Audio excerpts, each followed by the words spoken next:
China's trillions are getting bigger. Commentary. China's export economy, medical goods, and foreign investments did well in 2025. How well is uncertain because the regime's numbers cannot be trusted. But the country's reported exports and foreign direct investment are so eye-wateringly high that they raise concerns for the future of democracy. China's trade figures for 2025 showed a record $1.2 trillion surplus of exports over imports. As a proportion of the global economy, this is bigger than any country has achieved at any time in history.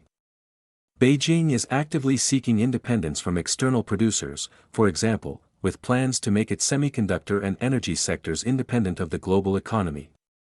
The Chinese Communist Party is also attempting to reduce its reliance on food imports. China made no soybean purchases from the United States for an unprecedented fifth straight month in October. Simultaneously, the CCP is attempting to control global economic choke points, such as rare earth elements, in order to maximize its leverage through the weaponization of trade. Revenues from China's medical goods, including pharmaceutical and medical devices, are expected to increase from $1.4 trillion in 2024 to $2.1 trillion in 2030. Were war to break out, the CCP could suddenly cease exports of medicine to the United States. Some of its medical production is based on stolen U.S. technologies. China is estimated to steal up to $600 billion in intellectual property from the United States annually. Beijing owes $1 trillion to U.S. bondholders. But Washington does almost nothing about it, even though the government could theoretically bar China from U.S. capital markets. Or the United States could confiscate at least some of the regime's assets to pay back U.S. investors. For example, the U.S. Treasury could selectively cancel its debt to China, or the U.S. Navy could capture or tax some of China's vulnerable shipping lines as they transport exports internationally. China's trade surplus is typically used to purchase foreign debt and assets, and to build up foreign reserves.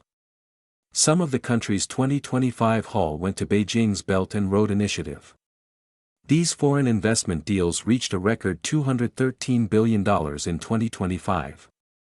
The focus was on creating energy alternatives to countries like Iran and Venezuela, which are vulnerable to U.S. maritime interdictions. Starting in late 2025, the U.S. Coast Guard accelerated the interdiction of sanctioned oil tankers. Most were part of a vast global shadow fleet linked to U.S. adversaries like Russia, Iran, and, until recently, Venezuela. The shadow fleet transports sanctioned oil from these countries to China. The United States used to be the center of global trade, and so it was in its interests to promote free trade. This dominant U.S. position gave the United States the ability to wield economic sanctions against countries to effect. But it was eroded by China's entry into the World Trade Organization in 2001 and by the growth of Chinese manufacturing to the detriment of U.S. manufacturing. The remaining U.S. economic and technological leads could be further eroded if U.S. tariffs and sanctions are applied too narrowly. While U.S. tariffs have been a powerful tool in leveraging U.S. market power in unprecedented ways, they can also drive U.S. trade partners toward bilateral deals that cut out the United States. When they are on intermediate goods, such as foreign steel inputs into U.S.-built cars, they can make U.S. exports pricier and therefore less competitive. So care must be taken that tariffs do more harm to U.S. adversaries than they do to the United States.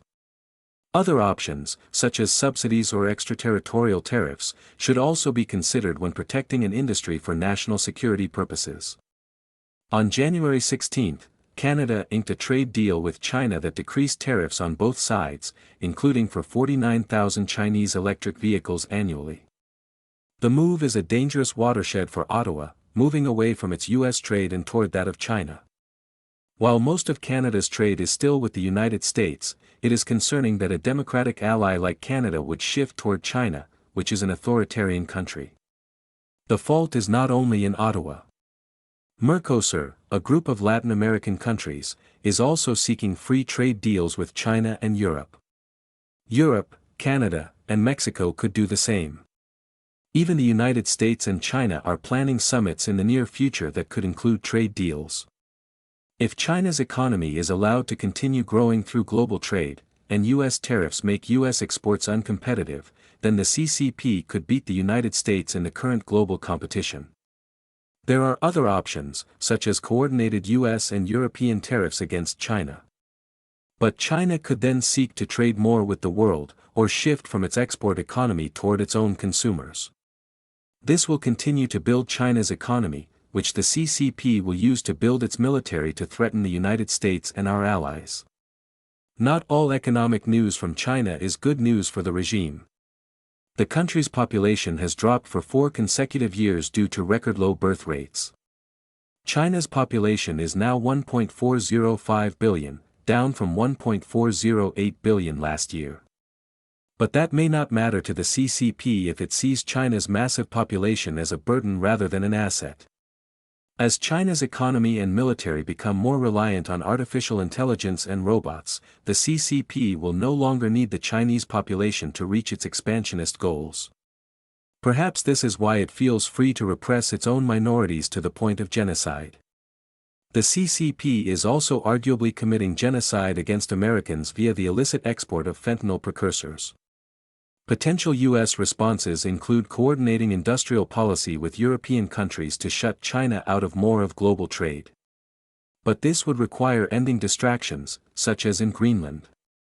We need to unify forces with other democracies if we hope to defeat the dictators, not fight among ourselves.